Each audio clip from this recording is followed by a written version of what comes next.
What's up, everybody? This is Ryan Daniel Moran with Capitalism.com. In this video, we're going to talk about profiting during times of crisis, and most importantly, we're going to talk about looking for opportunities right now, and I'm going to share with you how I'm approaching this crisis and also what is probably an upcoming recession. We're going to talk about looking for opportunities during times like right now. Over the last few days, I've gotten some flack for even talking about optimism or looking for opportunities during times like these. Warren Buffett has been sitting on over $100 billion in cash for the last several years, waiting for opportunities like this. Is it unethical for the world's greatest investor to have money on the side and wait for the next opportunity?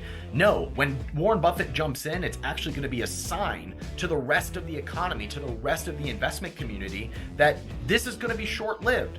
Investors who are buying the fear right now actually provide stability for the rest of the marketplace. Making good decisions is really difficult when you're in a sense of fear. If you're in that state right now, first of all, don't make big decisions. It's of no use to focus on what your investment account looked like a month ago. It only makes sense to think about what you have now and what you can use in order to move forward. Now, before I jump into anything, I need to give my full disclosure that I'm only sharing my own experience and I am not qualified to talk about this stuff. You shouldn't listen to anything that I say. In fact, you should probably do the opposite of what I say because I've made a lot of stupid mistakes as an investor and as an entrepreneur. So this is for entertainment and education purposes only, and really not even educational purposes, because I'm still learning all of this stuff too. I'm just some dude on the internet, and you shouldn't listen to anything that I say when it comes to investing. Talk to somebody who's done this before and is qualified to give real advice based on your situation. A lot of conversations among my peer group about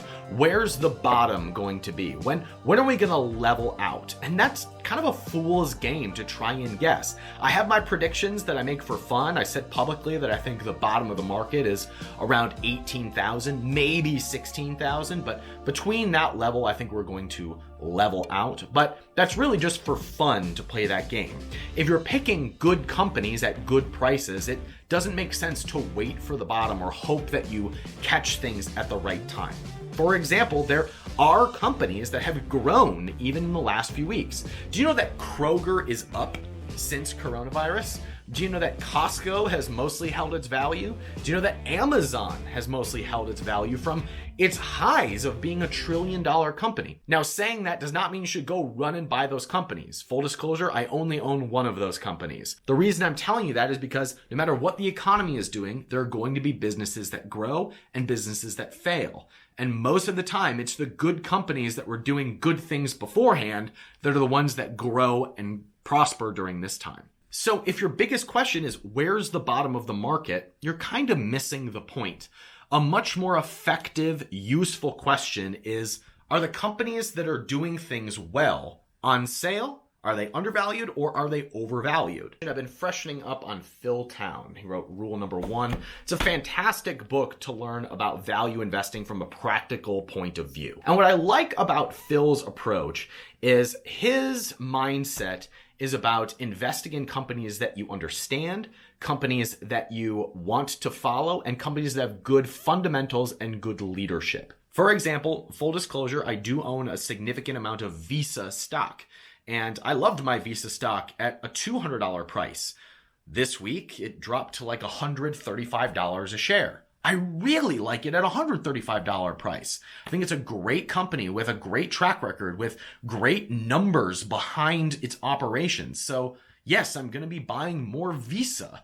And it doesn't really matter if the Dow is at 10,000 or if the Dow is at 20,000. Is this a company with well-run operations? Is this a company with good management?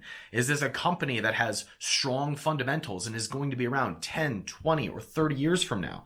Those are the types of decisions that we have to consider rather than asking, are we at the bottom? Are things going to go up in value or down in value? Remember a couple years ago when Bitcoin was at 16,000 and people were justifying buying Bitcoin because it had gone up so much. And I made the argument that if you were buying because of its growth in value, you're trying to catch the pass. You can only make decisions on what is happening moving forward. And the best predictor of what is happening moving forward is the fundamentals of the business or the investment. And that's things like cash flow. It's things like earnings per share. It's things like the cash that it has on hand.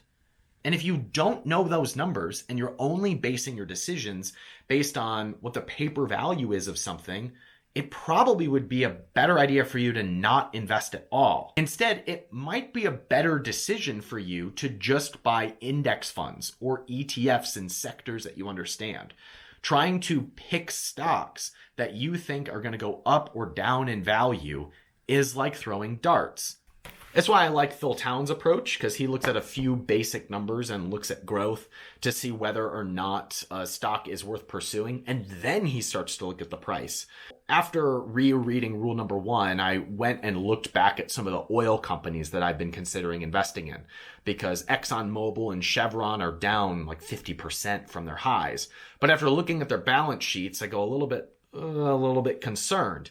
And if the primary goal of investing is to not lose money, then we don't want to invest in sectors or businesses that have poor fundamentals. And after looking at their fundamentals, I'm taking a second look to pause and reconsider if oil companies need to be in my investment portfolio at all. If you are just measuring things on the paper value of an asset based on where it was at its high, you're probably better off waiting or not doing anything right now. You make money by buying assets that you're going to hold for a really long time. Buying something at the bottom of the market is not as important as buying a really good company. You can try and time this to get the bottom of the market, or you can say, this is a really good company that I'm going to own for a very long time. Now, I have shared in the past how I am investing right now, but a quick recap. When I want to be extra conservative, I use a strategy called selling naked puts. And what that means is you sell an option on a stock that you want to buy and you get an upfront payment for it.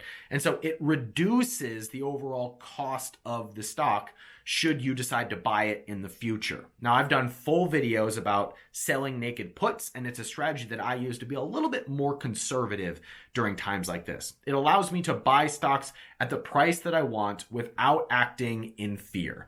So that's a strategy that you can consider and see if it meets the mindset that you want to take as an investor. Now, if you don't understand this stuff, if you're asking questions like what's a good stock to buy, if you are looking at other people's stock picks for any other reason than to kick off your research, this is probably not a good time to invest, and you might not ever have a good time to invest. You're probably much better off buying books about business, buying books about making money, starting a blog and writing about things that interest you, selling things on Amazon and starting real businesses, studying mentors, building your network. These are all things that have higher rates of return than buying stocks in the vast majority of cases. In fact, I have a new student inside the tribe. The tribe is where I work with people to build physical products businesses, build 7-figure businesses that you can sell. We have a new member in there who's made over $100,000 a year for the last few years just talking about products that she uses as a mom. And that's how she's made a full-time income as an affiliate marketer. Now she's going to use that audience to launch other physical products too and have 7-figure businesses that she can sell. Doing stuff like that is going to be way more valuable for you in the short and long term than trying to pick stocks. If you're listening to this and you're like, yeah, but the whole world is melting and there's no opportunities right now, I actually understand. I can sympathize with that. I've had moments of fear during this crisis myself. But look, you can find evidence for whatever it is that you're looking for. Some people have accused me of having my head in the sand, of being so optimistic during times like this. But you know what I call putting your head in the sand? Watching the news and playing over doomsday scenarios over and over and over again. So what kind of sand do you want to put your head in? We're all filling our heads with our attention put on something.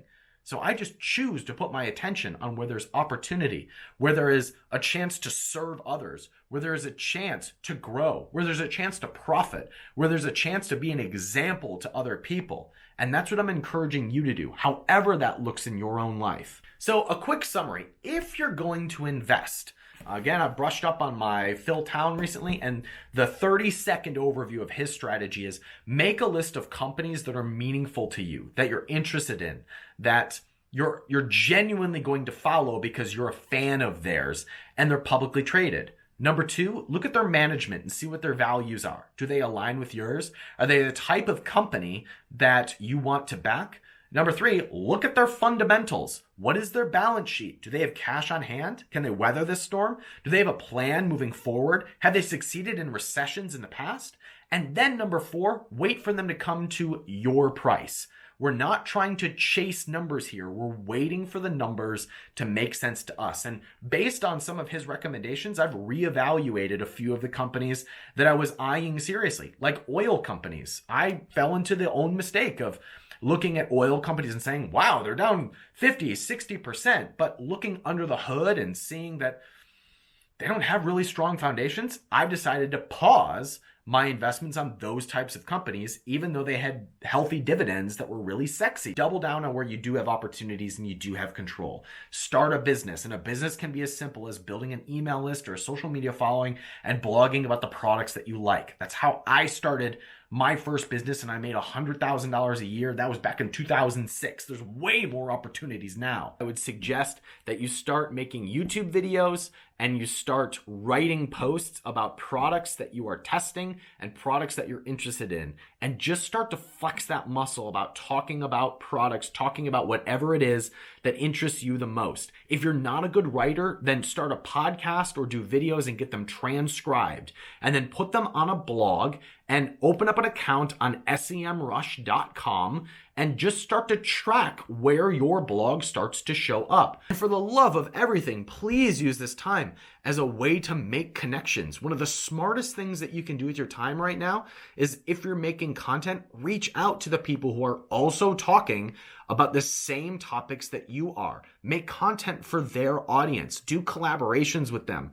Your audience will grow so fast right now if you take a leadership position during this time of crisis. So it doesn't matter what's going on in the economy, what's going on in the stock market, there's always opportunities. Some of the world's most famous companies were started during hard times. So yes, you can profit during this time. Yes, you can create new opportunities. You can start new businesses. And yes, if you're smart, you can make smart investment decisions that are going to pay literal dividends for a very long time. I know this is a scary time for a lot of people. It's been scary for me and my family too. And when you're watching the news, when you're looking at graphs, it's really easy to be afraid.